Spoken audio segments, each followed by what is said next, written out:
I was just helping my grandma set up her new iPad when I stumbled upon a hidden app filled with photos of her and another man, a man who wasn't my grandpa. My grandmother, Margaret, was a woman of habit, a creature of routine. Every morning, she would sip her tea on the sun porch, watch the birds in her perfectly manicured garden, and then settle in with a crossword puzzle. Technology, to her, was a foreign language. Her cell phone was a flip phone she used only for emergencies, and her only interaction with the internet was through the occasional email she'd send to her bridge club. So, when my grandpa, Richard, bought her an iPad for her 80th birthday, it was both a gift of love and a source of utter bewilderment. "Chloe, darling," she said, her voice filled with a familiar exasperation as she handed me the sleek device. "I don't know what to do with this thing. It's too much. The world doesn't need to be in the palm of my hand. Can you please just make it work for me?" I, being the designated family tech support, happily took on the task. The plan was simple: set up her email, download a few games, and maybe show her how to video call her great-granddaughter. As I was going through the pre-installed apps and cleaning up the home screen, I noticed one that didn't fit. It had a generic calculator icon, but its name was a scrambled jumble of letters. My gut, that quiet, insistent voice we all have, told me it was something more. Curiosity got the better of me. I opened the app, and to my surprise, it asked for a passcode. I tried a few obvious ones: her birthday, her anniversary, all failed. I was about to give up and delete it when I tried a combination that made no sense: the birthdate of my mother, her daughter. It worked. The calculator app transformed into a hidden photo vault. My heart began to pound against my ribs with a growing sense of dread. The vault was filled with photos, videos, and private messages. The images weren't of my grandpa. They were of my grandma with another man. He was an older man, with a gentle smile and kind eyes, his silver hair a mirror of my grandpa's.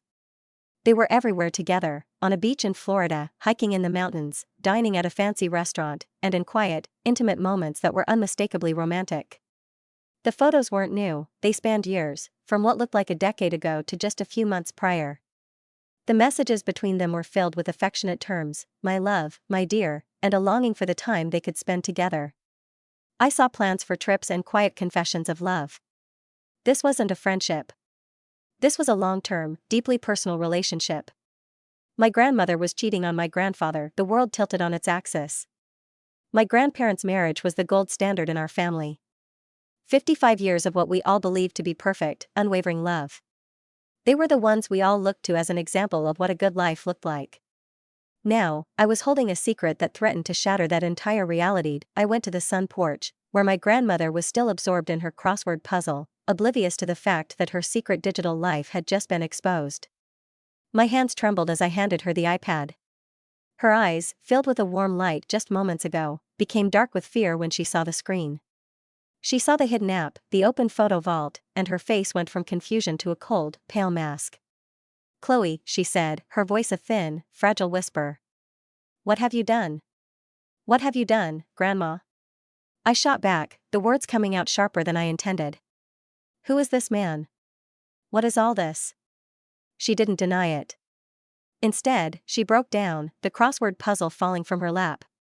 She sobbed, a deep, weary sound that spoke of a lifetime of pain and secrets. She confessed that his name was Arthur, a man she had met at a book club meeting 10 years ago.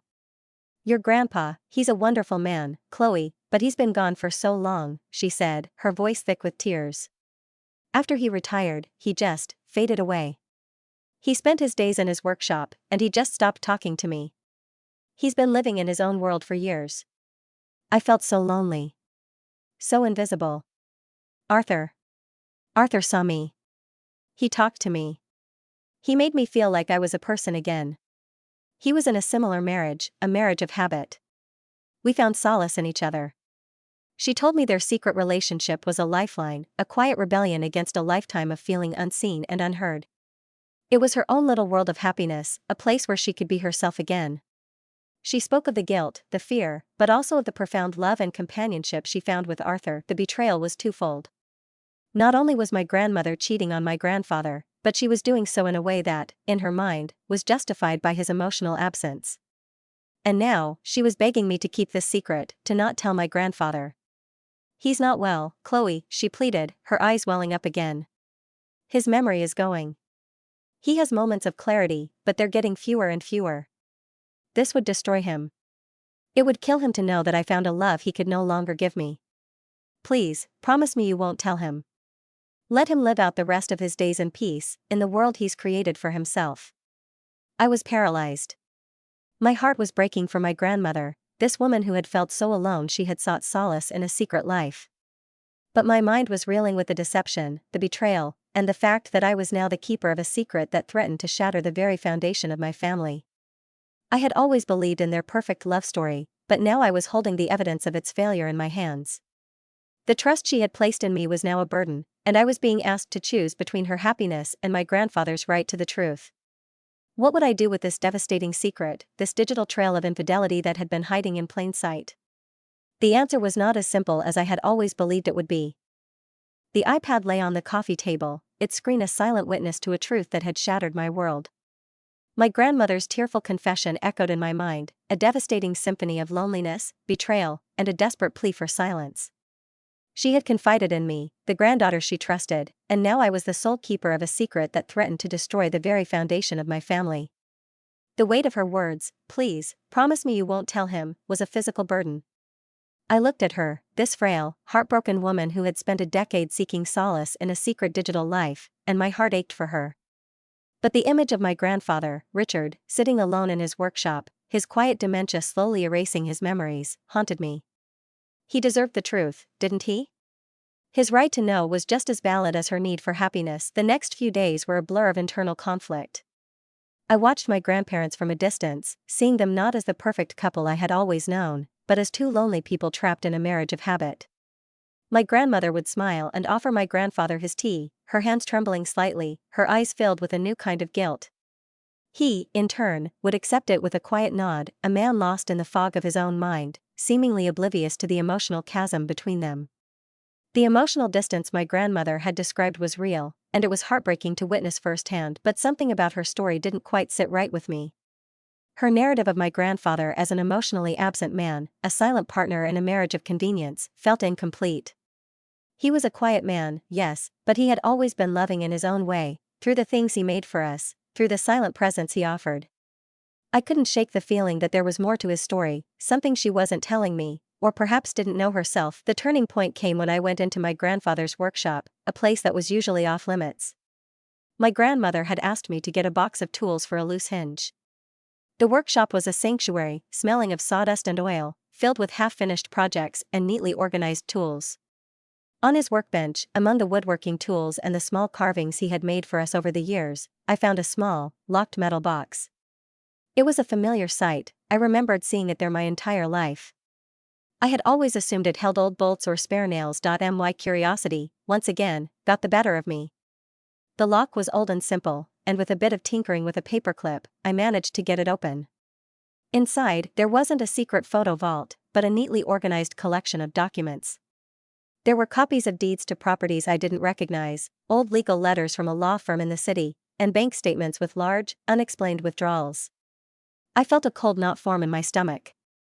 This wasn't a romantic secret, it was a financial one. The emotional distance my grandmother had described might have been a smokescreen for something else entirely. The most shocking item in the box, however, was a copy of a birth certificate. The name on it was Richard Charles Thompson, my grandfather's full name. But the date of birth was different. It was his real date of birth, but the document was a notarized affidavit from a lawyer, stating that this was his real identity. The birth certificate we all knew, the one he had used his entire life, was a legal fabrication. The affidavit explained that he had a different name and identity in his youth, a name he had legally changed when he was a young man. I was stunned. My grandfather wasn't just emotionally distant, he was a man who had completely changed his identity. What was he hiding? My investigation was no longer about my grandmother's secret life, but about a far more profound deception by my grandfather. I needed answers, but his dementia was a cruel barrier. His mind, now a foggy landscape of fractured memories, couldn't give me the clarity I desperately needed. He would look at me with a soft, faraway gaze, sometimes remembering my name, sometimes not. He would talk about the smell of sawdust and the feel of wood in his hands, but he couldn't form a coherent sentence about his past. I decided to try a different approach. I found the law firm mentioned in the documents and, using a white lie about my grandfather's will, I managed to get an appointment with the lawyer who handled his affairs. His name was Mr. Jennings, an old, weary man who looked like he had seen 1,000 family secrets. "I'm sorry to bother you, but my grandfather, Richard Thompson, is getting worse," I began, choosing my words carefully. "We found some old documents and we're trying to make sense of his final wishes." Mr. Jennings sighed, a sound filled with decades of professional exhaustion. "Ah, Richard. A good man. A good man with a heavy burden." He looked at me, a flicker of recognition in his eyes. "He told me about you, his granddaughter. He always said you were the one who understood him, the one with his curiosity." My heart hammered against my ribs. He understood? This was the shocking technique that would re-engage me, that would change the entire narrative. Mr. Jennings explained that my grandfather wasn't just emotionally distant, he was a man living with a profound sense of responsibility and guilt. He told me that in his youth, under his original name, my grandfather had been involved in a business deal that went wrong. It wasn't a crime, but it was a serious financial misstep that had cost his business partner a lot of money and his life savings.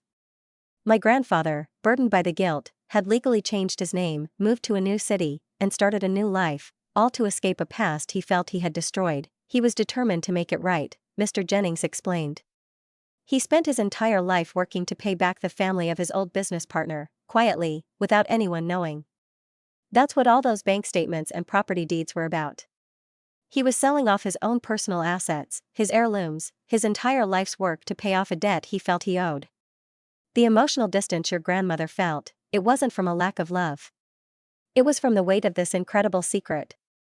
He didn't just abandon her emotionally, he abandoned his entire past and spent his life atoning for it, all while trying to protect his new family from the truth.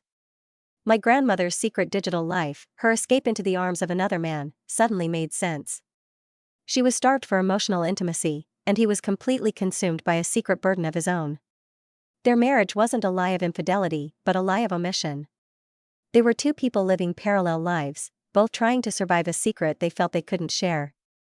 The real tragedy wasn't that my grandmother had cheated on my grandfather, it was that they had been so lonely, so afraid to be honest with each other, that they had both built their own separate, secret worlds.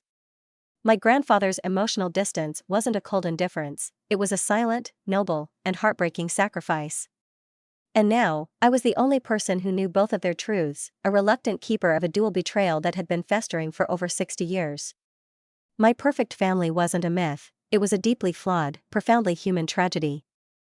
The documents lay spread out across my grandfather's workbench, a collection of old legal papers and bank statements that served as a brutal autopsy of his secret life. My grandmother's confession, a heart-wrenching tale of loneliness and infidelity, was now just a fraction of a much larger, more devastating truth.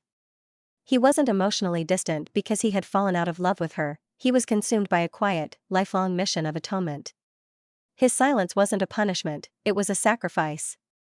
The discovery that my grandfather, the pillar of my family, had spent his life paying for a mistake, all while my grandmother was seeking solace in another man's arms, was a tragedy of epic proportions.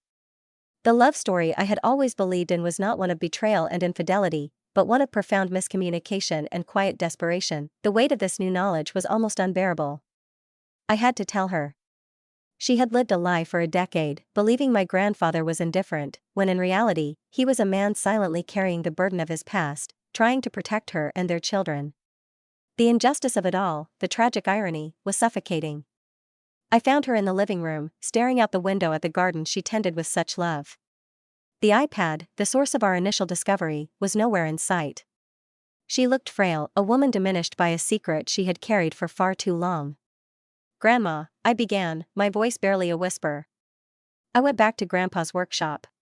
I found more than just tools." Her eyes, filled with a familiar fear, widened. She knew. She could read the grim truth on my face. I showed her the notarized affidavit, the bank statements with large withdrawals, the old legal letters. I told her what Mr. Jennings, the lawyer, had told me. I explained that Grandpa's emotional distance wasn't a lack of love, but a silent, noble burden. I told her that he had spent his entire life working to pay off a financial debt he felt he owed to a long-dead business partner. The color drained from her face, leaving it a ghostly white. The tears that began to fall were not for Arthur, or for the pain of a lonely marriage. They were tears of a new, profound grief. She wept for the man she had misunderstood, for the years of silent anguish he had carried alone. She wept for the love she had so carelessly thrown away, believing it to be a ghost when it was, in fact, a shield. "He never told me," she sobbed, her voice raw with regret. "He never said a word. All those times, all those years I thought he was pushing me away, he was just protecting me. I thought he had stopped loving me. I thought he was a stranger in his own home. And I ran to another man. I ran to Arthur, seeking a love that was here all along." Her confession was a gut punch. The man she had found solace in, the one who had made her feel seen, was a man whose existence was a testament to her own tragic misunderstanding. The infidelity wasn't a cause, it was a symptom of a much deeper problem, a complete and total breakdown of communication. As she wept, a new sense of urgency filled the room. The financial documents, the withdrawals, the old deeds, they were not just evidence of a secret past, they were a roadmap to a very real and present danger. My grandfather's mission to atone had come at a cost that was now a threat to their entire financial security. He hadn't just been selling off heirlooms, he had been depleting their assets, trying to fix a mistake he felt was his to bear alone. "The money," she gasped, her voice filled with a new, frantic terror. "The money we'd been living on, it's all he had left. He was trying to pay off a debt that never ended. And now, with his health so bad, with the house still in his name, with no real will to speak of, what happens now, Chloe? What about us? What about his mission? He spent his whole life trying to fix this, and I was so wrapped up in my own loneliness that I never even saw it." The story had taken a new and devastating turn. The romantic betrayal was now just a backdrop to a much more dangerous financial and legal crisis. My grandmother's regret was so profound, her guilt so palpable, that it was a physical presence in the room. She was not a villain, not a victim, but a woman who had made a series of choices based on a false narrative, a narrative she had just helped me, and herself, to rewrite. "Arthur," she whispered, a new, mournful tone in her voice. "He was a widower. He said his wife had a long, slow decline. He was so kind, so understanding. He always told me how lucky I was to have a healthy husband, even if he was distant." She looked at me, her eyes filled with a new, gut-wrenching realization. "He saw the cracks in our marriage. He knew I was lonely. But I never knew he was in a kind of loneliness of his own. He lost his wife, and I was his way of remembering what it was like to be with someone. We were two lonely people, Chloe, using each other as a crutch." The layers of this family's secrets were like a Russian doll of tragedy. My grandfather was living with a lie of his past, my grandmother was living with a lie of his present, and now, even the man she had sought comfort in was a lie of her own making. The perfect family was not a single lie, but a delicate, interlocking web of half-truths and misunderstandings, all held together by a profound lack of communication. I knew what I had to do. I had to go back to Mr. Jennings. The legal and financial implications of my grandfather's actions were no longer just a curiosity, they were a threat to my grandmother's security and her future. We had to understand the full scope of his debt, the truth behind the identity change, and what it meant for their family. I was no longer a detective trying to uncover a secret, I was now a soldier, fighting to protect my family from the very secrets that had defined their lives. My grandmother, in her grief, finally gave me the key to his workshop, a place that now held not just the scent of sawdust, but the lingering smell of a lifetime of pain. I was no longer just the keeper of a secret, I was now a participant in its unfolding drama. The happy, perfect family I had always known was a ghost, a beautiful memory of a life that never was. The truth, in all its messy, complicated glory, was finally out, and I was at the center of the storm, a reluctant hero in a tragedy that had been a half-century in the making. The real love story, it seemed, wasn't a perfect marriage, but a heartbreaking, decades-long dance of two people who loved each other, but were never truly able to see the truth in each other's eyes. The silence that followed my grandmother's confession was thick with the weight of a new, crushing reality. Her secret digital life, the photos, the messages, all of it seemed trivial now, a small, insignificant ripple in an ocean of my grandfather's deep, dark secrets. He hadn't been a man pushing his family away out of indifference, he had been an exile, a man who had changed his very identity to escape a past he felt he had destroyed.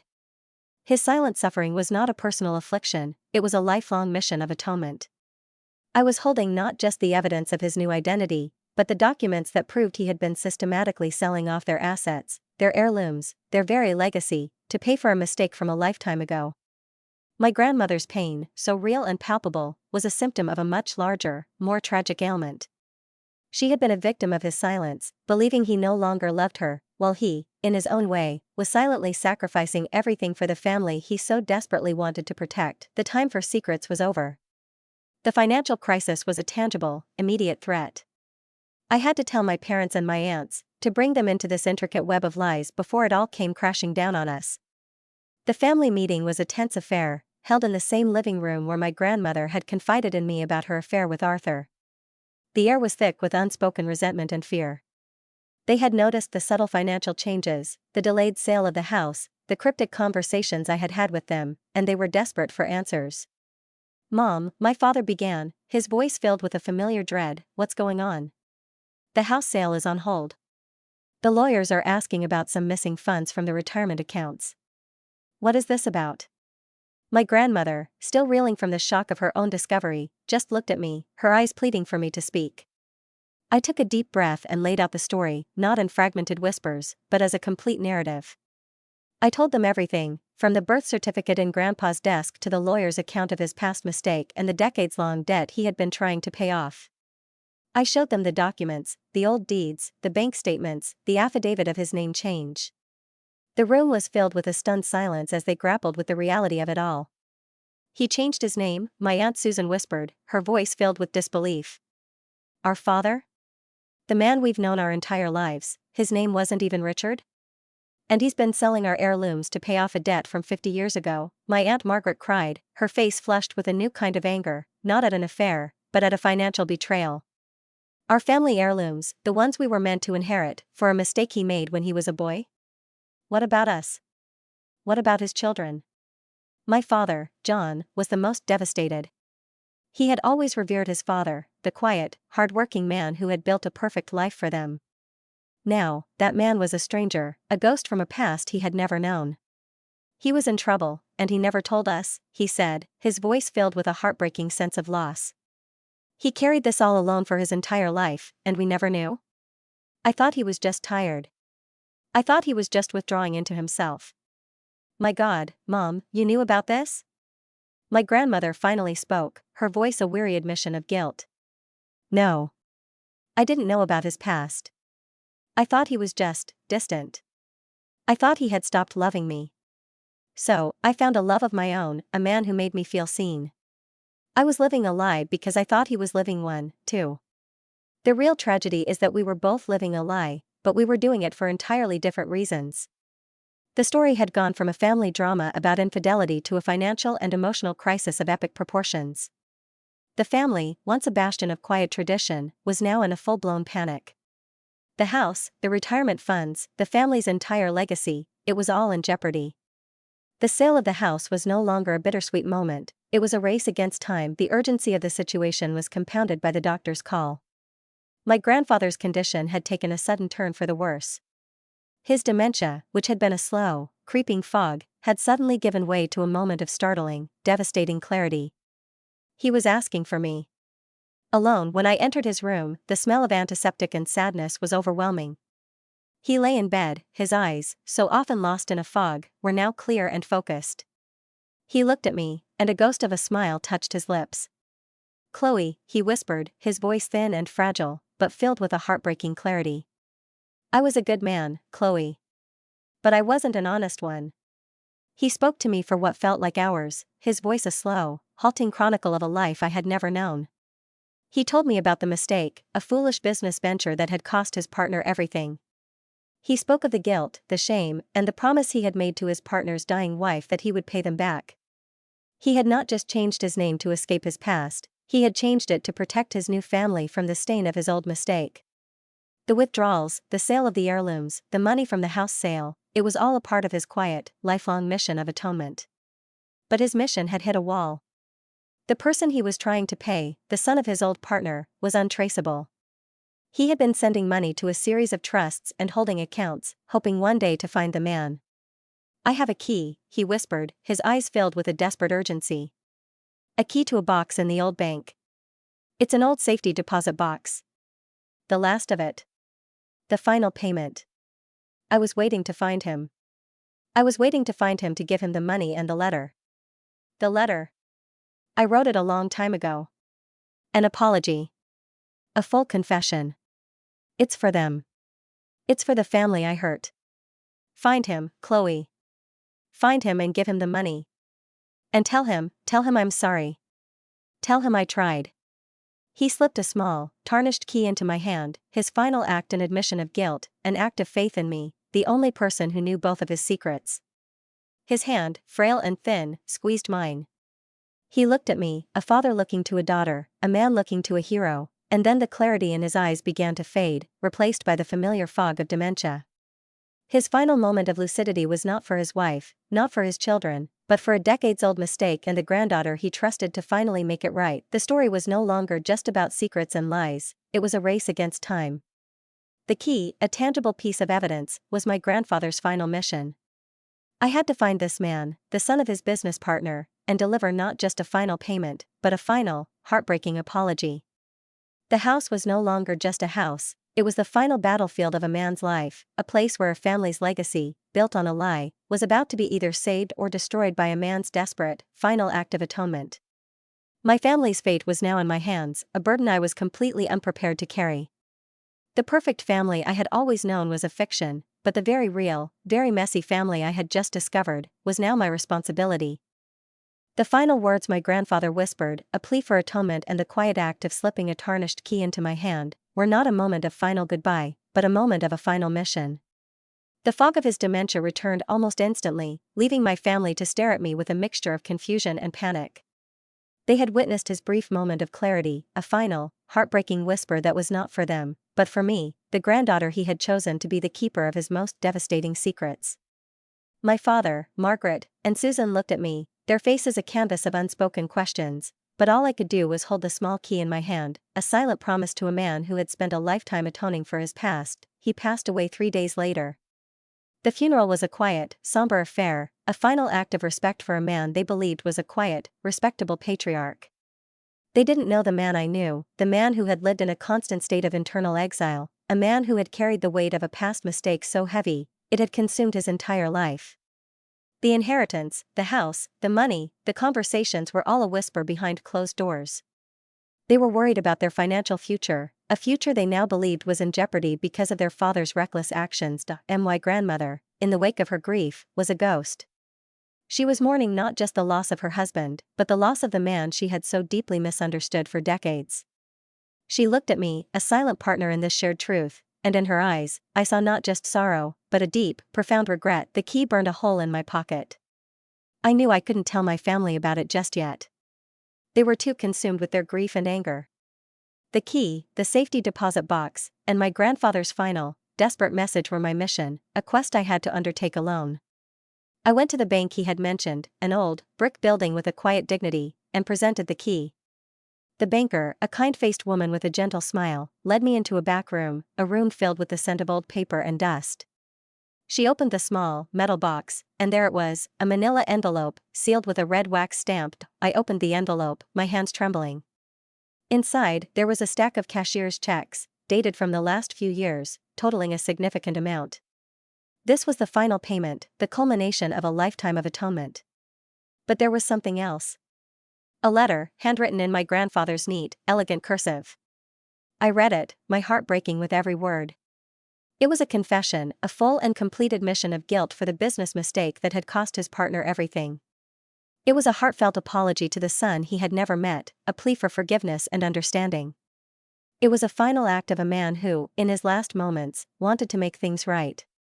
It was addressed to Alan, the son of his business partner. The quest was not over. The key had led me to the final payment, but I still had to deliver the apology. With the help of Mr. Jennings, the lawyer, I managed to track down Alan, the man my grandfather had spent his entire life trying to find. He was now in his early 60s, living a quiet life in a small town 2 states away. I called him, my voice shaking as I introduced myself and explained the reason for my call. He was skeptical, but he agreed to meet with me. The weight of my grandfather's secret, once a burden on my soul, was now a tangible mission, and I was determined to see it through. The meeting with Alan was a quiet, emotional affair, held in a small, nondescript coffee shop. He was a man with a kind face and tired eyes, a mirror of my own father. I laid out the story for him, starting from the beginning, from my grandfather's youth, the business mistake, the name change, the decades of silent atonement. I gave him the cashier's checks and my grandfather's final letter. Alan listened in silence, his expression unreadable.